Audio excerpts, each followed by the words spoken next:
Good evening साथियों। Class 9 का final परीक्षा जो होगा उसका रिवीजन सीरीज हम लोग का चल रहा है। इस कंडीशन में आज का हमारा टॉपिक है त्रिभुज ट्रायंगल। इससे पहले ऑलरेडी कुछ चैप्टर पढ़ चुके हैं, ठीक है। तो इस क्रम में ये नेक्स्ट टॉपिक है। त्रिभुज के बारे में हम लोग आज जानेंगे। शुरू करते हैं। त्रिभुज होता क्या है?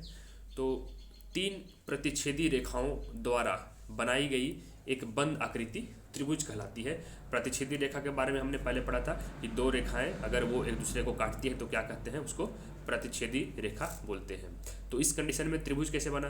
देखिए, एक रेखा इस तरीका से, ठीक है, दूसरा इस तरीका से और तीसरा इस तरीका से। तीन प्रतिच्छेदी रेखाएं हैं। अब ये जो मिला बीच में, ये जो आकृति बन गया, यही क्या हो गया, यहाँ से लेकर त्रिभुज हो गया, ठीक है। ये त्रिभुज का परिभाषा। इसके अलावा और भी बोल सकते हैं कि हम लोग पढ़े थे पिछले क्लास में संरेख बिंदु के बारे में कि संरेख बिंदु क्या होता है। अगर तीन या तीन से अधिक बिंदु एक ही रेखा पर हो तो क्या बोलते हैं, संरेख बिंदु। अगर ऐसा नहीं है तो क्या बोलेंगे, असंरेख बिंदु। तो हम ये भी बोल सकते हैं कि तीन असंरेख बिंदु, ठीक है, तीन असंरेख बिंदु अगर ये मिलता है तो ये भी क्या बनता है, त्रिभुज बनता है, अगर तीनों को मिलाते हैं तो, ठीक है। बेसिक चीज़ है, पहले से पढ़े होंगे थोड़ा बहुत। तो त्रिभुज क्या हो गया, इसमें तीन भुजा, ये ए से बी, ए सी और ये बी सी, ठीक है, तीन भुजा। तीन कोण, यहाँ पर कोण ए, ये कोण बी और ये कोण सी, ठीक है। और तीन शीर्ष।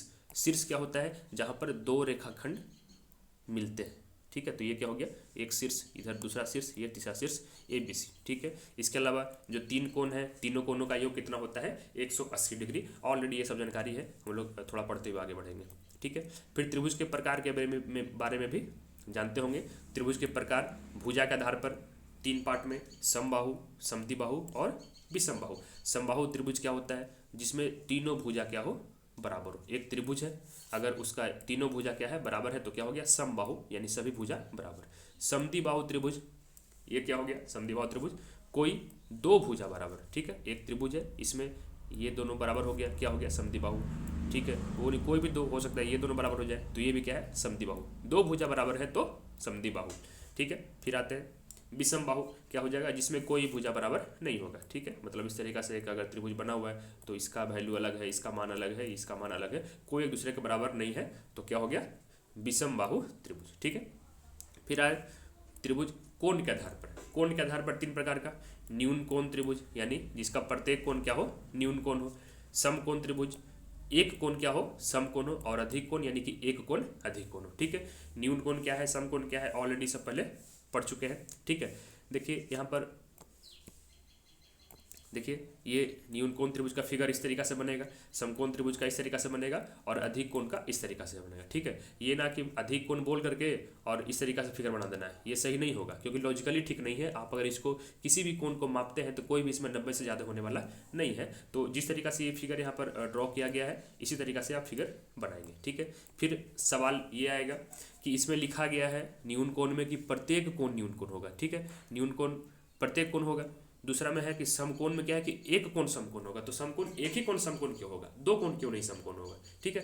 क्योंकि एक त्रिभुज के तीनों कोणों का योग कितना होता है, 180 डिग्री होता है, और समकोण मतलब क्या होता है, 90 डिग्री। तो अगर एक कोण समकोण है तो एक कोण 90 डिग्री है। अगर दो कोण समकोण हो जाएगा तो दो कोण मिला के 180 हो जाएगा, फिर तीसरा कोण क्या रह जाएगा, कुछ रह जाएगा नहीं ना। तो उस कंडीशन में त्रिभुज बन ही नहीं पाएगा, ठीक है। इसलिए एक ही कोण समकोण होगा, दो कोण समकोण नहीं होगा, ठीक है। एक कोण समकोण होगा तो बाकी दो को क्या हो जाएगा, बाकी दो को न्यून कोण हो जाएगा, ठीक है। क्योंकि एक समकोण है, एक 90 डिग्री है, तो बाकी दोनों मिला के 90 होगा, तो दोनों न्यून कोण ही होने वाला है, ठीक है। अगर अधिक कोण में आए तो इसमें क्या होगा, एक ही कोण अधिक कोण हो पाएगा, क्योंकि 90 से ज़्यादा तो ये ऑलरेडी दो कोण अधिक कोण नहीं होगा, तो बाकी ये दोनों का दोनों कोण है, ये क्या होने वाला है, ये दोनों कोण क्या होगा, तो न्यून कोण हो जाएगा, ठीक है। ये पॉइंट को ध्यान में रखना है, ठीक है। आते हैं आगे। हमारा जो मेन चीज़ इसमें सीखना है त्रिभुज की सर्वांग समता के बारे में, कि सर्वांगसम क्या होता है, सर्वांगसम आकृतियां क्या होती है, त्रिभुज में सर्वांगसम हम कब बोलेंगे, ठीक है। तो देखते हैं इसको। सर्वांग समता का अर्थ है सभी प्रकार से बराबर, अर्थात वे आकृतियां जिनके समान आकार और समान माप, ठीक है। आप देखिए सर्वांगसम तीन शब्द से मिलकर बनता है, इस तरीका से, सर्व जोड़ अंग जोड़ सम, ठीक है। सब, सर्व मतलब सभी, अंग मतलब बॉडी पार्ट्स, भुजा, और सम मतलब क्या हो गया, बराबर। ठीक है, तो कोई भी दो आकृति है उसको सर्वांग कब बोलेंगे, जब उसका सभी प्रकार का जो भी उसका पार्ट्स है वो सब क्या हो, बराबर हो, तब क्या बोलेंगे कि वो सर्वांग होता है। तो यदि दो आकृति बनाया जाए, ठीक है, जैसे ये दो सर्कल ले लिए, एक वृत्त ये और एक वृत्त ये, तो दोनों का आकार तो सेम ही है, ये भी वृत्त है ये भी वृत्त है, दोनों का सेम आकार है, लेकिन माप में तो अंतर हो सकता है। हो सकता है इसका माप जो है ये 5 सेंटीमीटर है, इसका जो त्रिज्या है यहाँ से वो 6 सेंटीमीटर है, तो देखने में तो सेम लग रहा है लेकिन माप तो बराबर नहीं है, तो ये सर्वांग नहीं होगा। लेकिन अगर इसका 5 सेंटीमीटर त्रिज्या है, इसका भी त्रिज्या 5 सेंटीमीटर ही हो जाए, इसका भी क्या हो जाए 5 सेंटीमीटर, तो देखिए आकार तो दोनों का सेम था ही, ये भी वृत्त है और ये भी वृत्त है, ठीक है, और माप ये 5 सेंटीमीटर त्रिज्या वाला है, ये भी कितना हो गया 5 सेंटीमीटर, तो आकार और माप दोनों समान हो गया, तो क्या बोल देंगे कि ये दोनों वृत्त क्या है, सर्वांग है।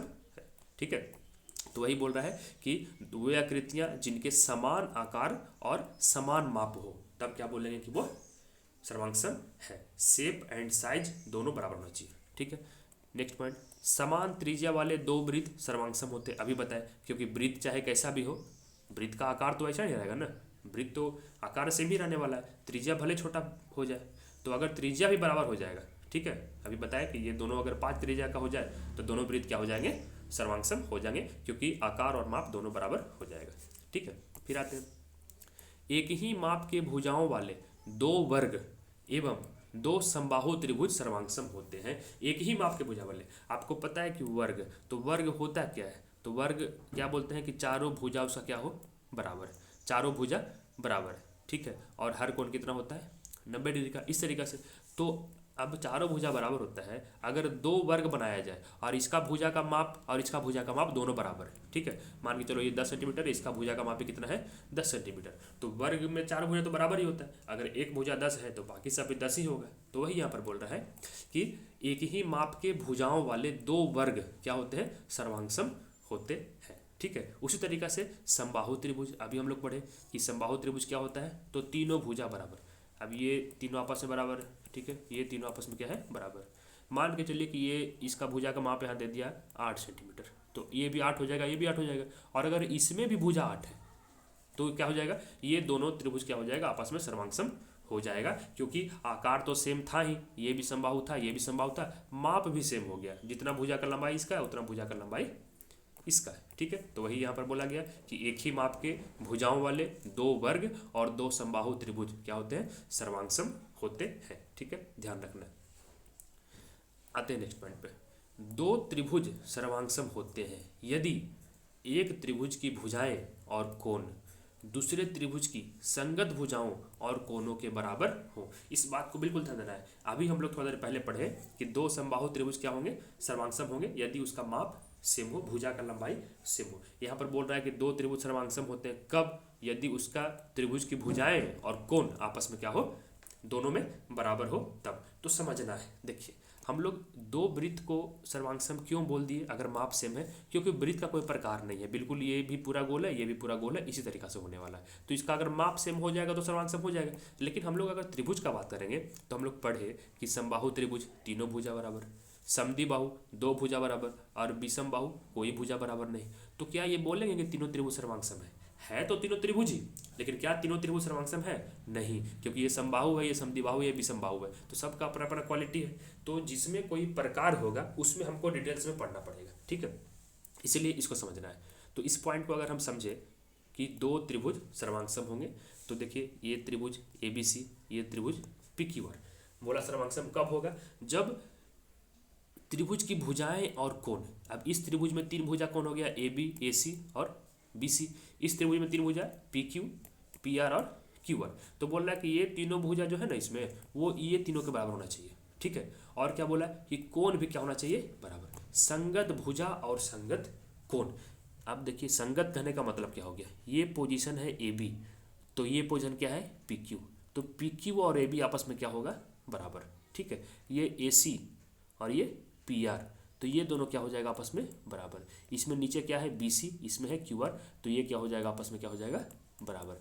अगर ऐसा है तीनों संगत भुजा बराबर है और कोण भी बराबर है, मतलब ये कोण इसके बराबर, ये कोण इसके बराबर, ये कोण इसके बराबर, तब हम क्या बोलेंगे कि ये सर्वांग होगा। तो वही लिखा गया है कि ये दोनों त्रिभुज में ए बी बराबर पी क्यू, बी सी बराबर क्यू आर, ए सी बराबर पी आर, यानी तीनों संगत भुजा बराबर हो गया, इसका वाला भुजा इसके में बराबर हो गया। उसी तरीके से कोण ए बराबर कोण पी, कोण बी बराबर कोण सी बराबर कोण आर। ठीक है, तीनों संगत कोण भी क्या हो गया, बराबर हो गया। तो क्या बोलेंगे कि ये दोनों सर्वांगसम है। अगर सर्वांगसम है तो हम इसको सांकेतिक रूप में कैसे लिखते हैं, तो सांकेतिक रूप में लिखेंगे त्रिभुज ए बी सी, ये वाला त्रिभुज ए बी सी सर्वांगसम त्रिभुज पी क्यू आर। तो ये सर्वांगसम का चिन्ह होता है कि आप एक बराबर का साइन दें और उसके ऊपर इस तरीके से, ठीक है, इस तरीके से पतंग उड़ा देना है। ये क्या हो जाएगा, सांकेतिक रूप में इस तरीका से लिखते हैं। लेकिन इसका महत्व सिर्फ यहीं तक नहीं है, ये सांकेतिक रूप बहुत इंपॉर्टेंट है। अब सोचिए, आप एग्जाम्पल से देखते हैं। ठीक है, ये जो है ये 3 इसका माप है, इसका माप 4 है, इसका माप हम 5 लेके चल रहे हैं इस तरीके से। ठीक है, यहाँ लेके चले पी क्यू, इसका माप 3, इसका माप 4 और इसका माप 5। ठीक है, अब ये बताइए क्या ये दोनों त्रिभुज सर्वांगसम है। ठीक है, हो सकता है क्योंकि ये भुजा इसका कितना है 3 4 5, इसका भी भुजा कितना है 3 4 5, तो सर्वांगसम तो है। लेकिन इस सर्वांगसम में क्या लिखेंगे कि त्रिभुज ए बी सी, और सर्वांगसम क्या लिख देंगे त्रिभुज पी क्यू आर। ठीक है, क्योंकि दोनों त्रिभुज ही है, दोनों सर्वांगसम है। लेकिन मेरा ये लिखा हुआ क्या हो गया, गलत हो गया। क्यों गलत हो गया, उसी को यहाँ पर समझते हैं।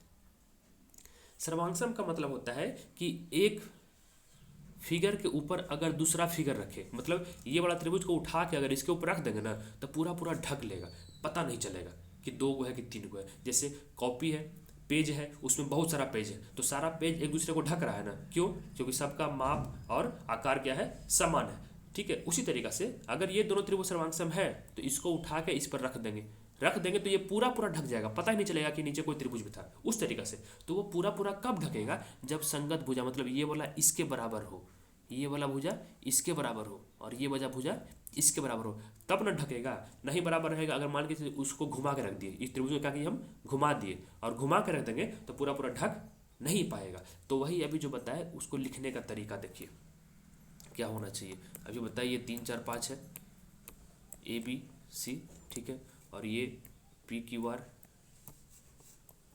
3 4 5। ठीक है, तो दोनों सर्वांगसम तो है, लेकिन देखिए इसका लंबाई 3 सेंटीमीटर है, 3 वाला है, तो 3 वाला 3 के ऊपर जाएगा तब ना पूरा पूरा ढकेगा, और 4 वाला 4 के ऊपर जाएगा तब ना ढकेगा। ठीक है, मतलब अगर हम इसको इस त्रिभुज को अभी जैसे है ना वैसे ही अगर उठा देंगे तो पूरा पूरा ढक नहीं पाएगा।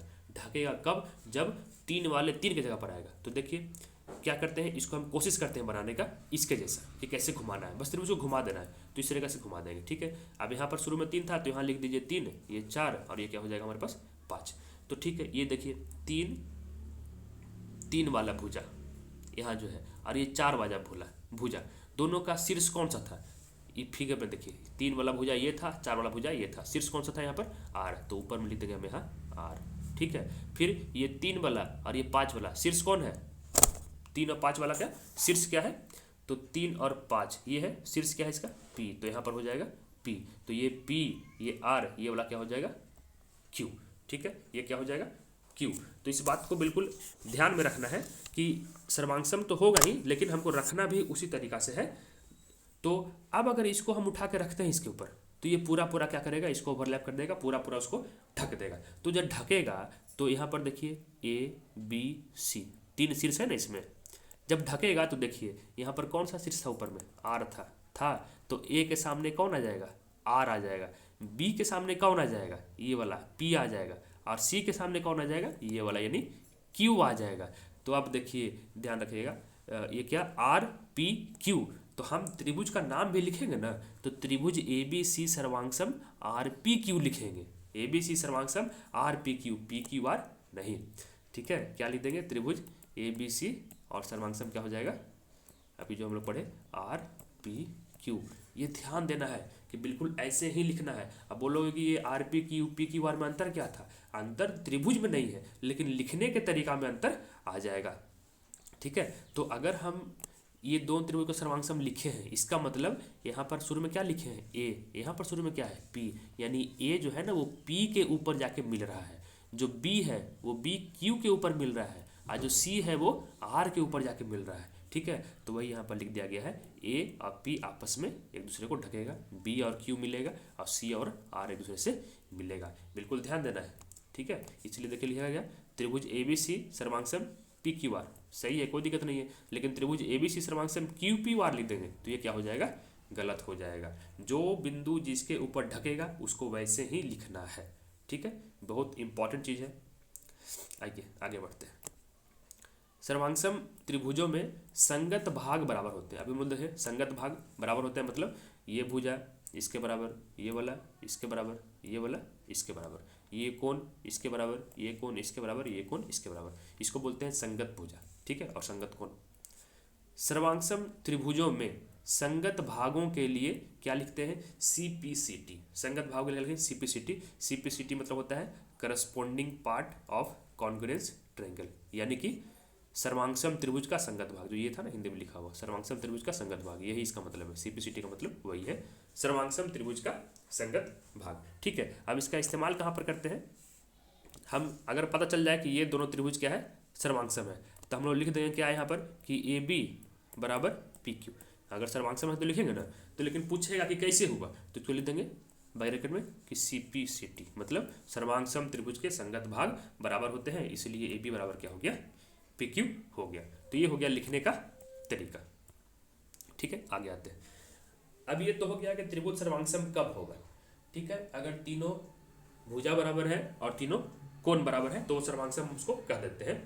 अब उसकी कसौटियाँ कि पूरा जानकारी ना मिलके कम जानकारी में कैसे पता चलेगा कि वो सर्वांगसम है कि नहीं है। तो चूंकि ये सब प्रमेय में आएगा तो ये लोग को प्रूफ करना है, लेकिन उतना समय यहाँ पर नहीं दे पाएंगे रिवीजन में, नहीं तो बहुत ज़्यादा लंबा वीडियो बन जाएगा। तो यहाँ पर हम बस एक शॉर्ट रिवीजन में चल रहे हैं, तो उस पॉइंट को ध्यान रखना है। देखिए सर्वांगसम पहले कब होगा, तो पहला हमारे पास है SAS, यानी कि भुजा कोण और भुजा, ठीक है। ये क्या है, अभिगृहित है, ये प्रमेय नहीं है। अभिगृहित पता था क्या होता है, ठीक है, कि जिसको प्रूफ नहीं किया जाएगा, वो प्रूफ नहीं है, वो बस मान के चल रहा है कि वो सत्य है, वो सत्य है लेकिन उसको प्रूफ किया नहीं जा सकता है, वही क्या हो गया, अभिगृहित। तो पहला जो हमारे पास सर्वांगसम का तरीका है वो SAS, दो त्रिभुज का, मतलब कि भुजा कोण भुजा, जैसे लिखा हुआ है वैसे ही लिखना है, ठीक है। क्या बोलता है इसमें कि दो त्रिभुज सर्वांगसम होते हैं यदि एक त्रिभुज की दो भुजाएं और उनका अंतर्गत कोण, दो भुजा और उसका अंतर्गत यानी कि बीच का कोण, ठीक है, दूसरे त्रिभुज की दो भुजाओं और उनके अंतर्गत कोण के बराबर हो, ठीक है। ध्यान दीजिए, इसलिए यहाँ पर लिखा गया SAS, मतलब दो गो भुजा और उसके बीच में कोण, ठीक है। तो ये एक त्रिभुज ABC, ये त्रिभुज PQR। अब बोल रहा है कि इसका दो भुजा और बीच का कोण इसके दो भुजा और बीच के कोण क्या हो, बराबर हो। तो हम AB बराबर PQ ले लिए और ये AC बराबर PR ले लिए कि चलो भाई ये भुजा इसके बराबर है और ये भुजा इसके बराबर है, और जो बीच का कोण है A, ये कोण P के क्या है, बराबर है। अगर ऐसा है तो दोनों त्रिभुज क्या हो जाएगा, सर्वांगसम हो जाएगा, ठीक है। तो वही लिख दिया गया कि त्रिभुज ABC और PQR में यदि AB बराबर PQ यानी ये इसके बराबर, कोण A बराबर कोण P ये, और AC बराबर PR यानी कि ये इसके बराबर, अगर ऐसा है तो त्रिभुज क्या होगा, ABC त्रिभुज PQR के सर्वांगसम होगा। ध्यान देना है कि बिल्कुल मेल मिलाप से लिखना है ABC PQR, ठीक है। जैसा यहाँ पर मिलेगा उस तरीका से इसको लिखना है, जो जिसके शीर्ष पर जाके गिर रहा है, ठीक है। तो ये हो गया हमारे पास सर्वांगसम का पहला तरीका SAS, यानी कि दो भुजा और उसके बीच का कोण, ठीक है, ये ध्यान देना है। दूसरी बात, अब आते हैं ASA, ये भी कसौटी है। तो ASA यानी कि A फॉर एंगल, ये साइड और ये एंगल यानी कोण भुजा कोण। अब यहाँ पर नाम से पता चल रहा है, जैसे वहाँ पर पढ़े कि SAS यानी कि दो भुजा बीच का कोण, तो यहाँ पर क्या हो रहा है ASA यानी कि दो कोण और बीच का भुजा, एकदम उसी तरीका से लिखना है ताकि कहीं पर गलती ना हो, ठीक है। तो देखिए दो त्रिभुज सर्वांगसम होते हैं यदि एक त्रिभुज के दो कोण और उनकी अंतर्गत भुजा, ठीक है, यहाँ पर दो कोण और उसके अंतर्गत यानी कि बीच का भुजा दूसरे त्रिभुज के दो कोणों और अंतर्गत भुजा के बराबर हो। इस त्रिभुज दोनों में वही काम, यहाँ पर कोण B कोण C, यहाँ पर कोण QR बराबर है, और जो बीच का भुजा है BC बराबर क्या है, QR। अगर ऐसा है तो सर्वांगसम होगा, ठीक है। उसी को लिख दिया गया है कि त्रिभुज ABC एवं PQR में क्या, कि कोण B बराबर कोण Q, कोण BC बराबर QR और कोण C बराबर कोण R। अगर ऐसा है तो ये एस ए इस क्राइटेरिया में आता है और ये दोनों त्रिभुज क्या हो जाएगा, सर्वांगसम हो जाएगा। ठीक है, ये सबको प्रूफ करना है। आगे आते हैं, नेक्स्ट हमारे पास हो गया एस एस एस। ठीक है, नाम से पता चल रहा है कि भुजा भुजा भुजा, एक त्रिभुज में कितना भुजा होता है, 3 भुजा, तो ये पता चल रहा है कि तीनों भुजा बराबर करने का बात कर रहा है। पढ़िए, यदि एक त्रिभुज की तीनों भुजाएं अन्य त्रिभुज की तीनों भुजाओं के बराबर हो तो दोनों त्रिभुज क्या होंगे, सर्वांगसम होंगे। ये पहला त्रिभुज, दूसरा त्रिभुज, इसमें 3 भुजा है और इसमें 3 भुजा है, ये तीनों भुजा के क्या हो, दूसरे त्रिभुज में बराबर हो तो क्या हो जाएगा, सर्वांगसम हो जाएगा। वही लिखा गया कि त्रिभुज ए बी सी एवं पी क्यू आर में ए बी बराबर पी आर, ये भुजा इसके बराबर, ए सी बराबर पी आर, ये इसके बराबर, और बी सी बराबर क्यू आर यानी ये इसके बराबर। अगर ऐसा है तो क्या हो जाएगा, ये दोनों त्रिभुज सर्वांगसम हो जाएगा। ठीक है, नेक्स्ट आर एच एस, बहुत ध्यान देने वाला बात है ये आर एच एस को। देखिए आर एच एस क्या है, राइट एंगल हाइपोटेनियस और साइड, यानी कि समकोण, कर्ण और भुजा। तो सीधी सी बात है कि जिस त्रिभुज में भी समकोण बनेगा वो कौन सा त्रिभुज हो जाएगा, समकोण त्रिभुज वो हो जाएगा। तो इसमें क्या है, यदि 2 समकोण त्रिभुजों में एक त्रिभुज का कर्ण और एक भुजा, ठीक है, क्या बोल रहा है, 2 समकोण त्रिभुज में एक त्रिभुज का कर्ण और एक भुजा दूसरे त्रिभुज के कर्ण और एक भुजा के बराबर हो तो दोनों त्रिभुज सर्वांगसम होंगे। ठीक है, इसको समझिए, ये पहला त्रिभुज, ये दूसरा त्रिभुज, समकोण है कोण बी पर और ये कोण के ऊपर क्या है, समकोण है। बोल रहा है समकोण तो है, ये है, वो तो 90 डिग्री होबे करेगा, लेकिन उसके अलावा ये अगर इसका कर्ण इसके कर्ण के बराबर है और कोई भी एक भुजा, तो हम ये वाला लेके चल रहे हैं कि ये इसके बराबर है तो ये क्या हो जाएगा, सर्वांगसम हो जाएगा। ठीक है, तो वही लिखा गया त्रिभुज ए बी सी और त्रिभुज पी क्यू आर में कोण बी बराबर कोण क्यू यानी कि 90 डिग्री। ठीक है, ए सी बराबर पी आर जो कि कर्ण है और बी सी बराबर क्यू आर जो कि एक भुजा है। अगर ऐसा है तो ये दोनों त्रिभुज सर्वांगसम होगा। इसमें देखना क्या है कि आप देखिएगा ठीक से तो बोलिएगा सर इसमें भी 2 गो भुजा और 1 गो कोण आ रहा है ना, लेकिन ये ए से एस नहीं है। ठीक है, क्योंकि ए से एस में क्या था कि 2 भुजा और दोनों के बीच का कोण, इसमें 2 भुजा है लेकिन उसका बीच का कोण नहीं है, 90 डिग्री का बात कर रहा है। ठीक है, तो इसको उससे कंफ्यूज नहीं करना है।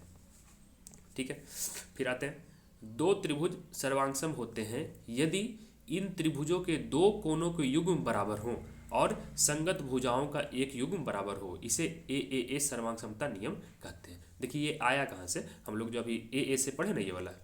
ठीक है, ए से अगर देखेंगे तो ए से के हिसाब से दोनों त्रिभुज तो सर्वांगसम हो ही जाएगा। अगर सर्वांगसम हो जाएगा तो किसी त्रिभुज का अगर 2 कोण आपस में बराबर है तो तीसरा कोण तो ऑटोमेटिक बराबर होगा। मान के चलो कि ये 2 कोण है, दोनों का योग आ रहा है 120 डिग्री। ठीक है, तो तीसरा कोण 60 डिग्री होगा ना, तो तीसरा कोण इसमें भी 60 होगा, इसमें भी 60 होगा, तो तीसरा कोण तो ऑटोमेटिक बराबर हो ही जाएगा। तो इसी से क्या हो गया, इसका ये एक तरीका से बोल सकते हैं कि ऊपर में आ गया है कि यदि त्रिभुज 2 त्रिभुज सर्वांगसम होंगे यदि त्रिभुजों के 2 कोणों के युग्म बराबर हो और संगत भुजाओं का एक युग्म बराबर हो। अंतर्गत भुजा नहीं बोल रहा है, संगत भुजा बोल रहा है। ठीक है, कि ये मान के चलिए 2 कोण बराबर है यहाँ पर, ये दोनों के, अगर ये वाला भुजा भी इसके बराबर रहता है ना तो भी क्या हो जाता है, ये सर्वांगसम हो जाता है। ये उस पॉइंट का कहने का मतलब यही है। ठीक है, आते हैं आगे, ये हो गया नेक्स्ट पॉइंट। अब आते हैं, पहले ये तो हमारे पास हो गया कि त्रिभुज के सर्वांगसमता की कसौटियाँ कितना हो गया, पहला एस ए एस, दूसरा ए एस ए, तीसरा एस एस एस और चौथा आर एच एस। इसके अलावा ऊपर में आ गया ए एस। तो ये सारे पॉइंट को बिल्कुल ध्यान रखना है, बिल्कुल ही ध्यान रखना है, और जिस तरीका से लिखा हुआ है उसी तरीका से ध्यान रखना है इसका। ठीक है, बिल्कुल याद कर लेना है इसको। आते हैं नेक्स्ट, कुछ और पॉइंट त्रिभुज से संबंधित। ठीक है, पहला पॉइंट, यहाँ किसी त्रिभुज में बराबर भुजाओं के सम्मुख कोण बराबर होते हैं, बराबर भुजाओं के सम्मुख कोण बराबर होते हैं। ठीक है, देखिए बोल रहा है कि अगर एक त्रिभुज है और इसमें मान के चलिए कि ये भुजा और ये भुजा क्या है, आपस में बराबर है, ये भुजा और ये भुजा क्या है, दोनों आपस में बराबर है, तो बोल रहा है इसके सम्मुख कोण भी बराबर होंगे। अब इसका नाम देते हैं, चलिए ए बी सी। आप ये बताइए, ये जो भुजा है ए बी, इस भुजा के सम्मुख कोण यानी इसके सामने का कोण कौन सा है, ये कोण सी, कौन है, कोण सी। और ए सी जो है इसके सामने का कोण कौन सा है, ये कोण बी। तो बोल रहा है कि यदि ए बी और ए सी आपस में बराबर है, दोनों भुजा बराबर है, तो दोनों के सामने का कोण यानी ए बी के सामने का कोण सी और ए सी के सामने का कोण बी, ये भी क्या हो जाएगा, आपस में बराबर हो जाएगा। वही पॉइंट यहाँ पर लिखा गया है। अब देखिए, किसी त्रिभुज का अगर दो भुजा बराबर है तो कौन सा त्रिभुज होता है? उसको बोलते हैं समद्विबाहु त्रिभुज, समद्विबाहु त्रिभुज बोलते हैं। तो उसको ऐसे ही बोल सकते हैं हम सीधा सीधी कि समद्विबाहु त्रिभुज में बराबर भुजाओं के सम्मुख कोण क्या होते हैं? बराबर होते हैं, बोल सकते हैं। बस वही पॉइंट, ठीक है। अब जस्ट इसी का उल्टा, इसी का इन्वर्स क्या, कि किसी त्रिभुज के बराबर कोणों की सम्मुख भुजाएं बराबर होती है। ऊपर हम लोग पढ़े कि अगर बराबर भुजा है तो सामने का कोण क्या हो जाएगा? बराबर हो जाएगा। यहाँ पर क्या पढ़ रहे हैं कि अगर कोण बराबर है तो उसका सामने का भुजा क्या हो जाएगा? बराबर हो जाएगा। समझना है। सेम वही बात ले लेते हैं फिर से कि ये कोण है, ये कोण है, दोनों क्या है? आपस में बराबर है, ABC, ठीक है। बोलेंगे कि कोण B और कोण C आपस में बराबर है तो इसके सामने का भुजा भी बराबर होगा। तो कोण B के सामने का भुजा कौन सा है? ये वाला है, AC। और कोण C के सामने का भुजा कौन सा है? ये AB है ना। तो कोण B और कोण C अगर बराबर है तो AC और AB भी क्या होगा? आपस में बराबर होगा। तो यही पॉइंट को यहाँ लिखा गया है कि कोण A बराबर कोण B बराबर कोण C। अगर तीनों भुजा बराबर है, ठीक है, मान के चले अभी दो भुजा में पढ़े, अभी तीनों भुजा, क्योंकि A B C तीनों क्या है? आपस में बराबर है। तो कोण A बराबर कोण B बराबर कोण C, तीनों बराबर है। तो कोण A के सामने का भुजा कौन सा? BC। कोण B के सामने का भुजा AC और कोण C के सामने का भुजा AB। अगर तीनों कोण बराबर था तो ये तीनों भुजा भी क्या हो जाएगा? आपस में बराबर हो जाएगा, ठीक है। एकदम बिल्कुल अच्छा पॉइंट है, ध्यान रखना है। इसी से हमारे पास पॉइंट निकल गया कि किसी समबाहु त्रिभुज का प्रत्येक कोण बराबर होता है, यानी कि 60 डिग्री का होता है। क्यों होता है? क्योंकि हम लोग जानते हैं कि समबाहु त्रिभुज किसको बोलते हैं? जिसका तीनों भुजा बराबर है, ये तीनों आपस में बराबर है। तो जब तीनों भुजा बराबर है तो हम लोग अभी यहाँ पर पढ़े कि अगर भुजा बराबर है तो उसके सामने का कोण भी क्या होगा? बराबर होगा। तो इस भुजा के सामने ये वाला कोण, इस भुजा के सामने ये वाला कोण और इस भुजा के सामने ये वाला कोण, तीनों कोण क्या हो गया? बराबर। और त्रिभुज के तीनों कोणों का योग होता कितना है? 180 डिग्री। और तीनों का तीनों बराबर है, यानी कि एक कोण कितना हो जाएगा? 60 डिग्री का हो जाएगा। यही पॉइंट यहाँ पर बोला गया। इसलिए समबाहु त्रिभुज का प्रत्येक कोण क्या होता है? 60 डिग्री का होता है। ये 3 पॉइंट इंपॉर्टेंट, ठीक है। आगे आता है यहीं तक, ठीक है। तो आप इसको हर एक पॉइंट को बिल्कुल रिवाइज रखना है ध्यान से। स्पेशली जो है शुरू में ये जो लिखने का तरीका बताए, ये बहुत काम देगा लिखने का तरीका। अगर हम लिखते हैं दो त्रिभुज ABC यहाँ पर इस तरीक़े से कि ABC और ये सर्वांगसम है PQR, इसका मतलब अब हमको फिगर देखने का जरूरत ही नहीं है, बस यहीं से बता देंगे। बोलेगा बताओ कि भुजा AB किसके बराबर है? तो देखिए A और B, शुरू का 2 लेटर, यहाँ का शुरू का 2, क्या हो जाएगा? AB PQ के बराबर हो जाएगा। बोलेगा AC किसके बराबर है? तो A और C, यहाँ क्या हो जाएगा? P और R के बराबर हो जाएगा, ठीक है। बोलेगा BC किसके बराबर है? तो BC देख लीजिए, ये बात का 2 लेटर, तो यहाँ क्या हो जाएगा? ये QR के बराबर हो जाएगा। ये सिर्फ हम लिखा हुआ से बता रहे हैं, फिगर का जरूरत ही नहीं है, ठीक है। इसके अलावा बोलेगा कोण A तो कोण P के बराबर, कोण B तो कोण Q के बराबर और कोण C तो कोण R के बराबर, इसी से, ठीक है। तो ये बहुत इंपॉर्टेंट है, ठीक है। एक और पॉइंट कि अगर दो त्रिभुज सर्वांगसम है, दो त्रिभुज सर्वांगसम है तो भुजा तो बराबर होगा ही होगा, कोण तो बराबर होगा ही होगा, ये तो हम लोग देख चुके हैं, ठीक है। और ये जो शीर्ष है वो क्या होगा? एक दूसरे के ऊपर जाकर मिलेगा। तो लिखने का तरीका बहुत ही अच्छे से रखना है। ये अगर उल्टा लिख देंगे तो क्या हो जाएगा? गलत हो जाएगा। जो शीर्ष जिसके ऊपर मिल रहा है उसी के हिसाब से उसको लिखना है, नहीं तो गलती, ठीक है। तो ये पॉइंट है इंपॉर्टेंट देने वाला।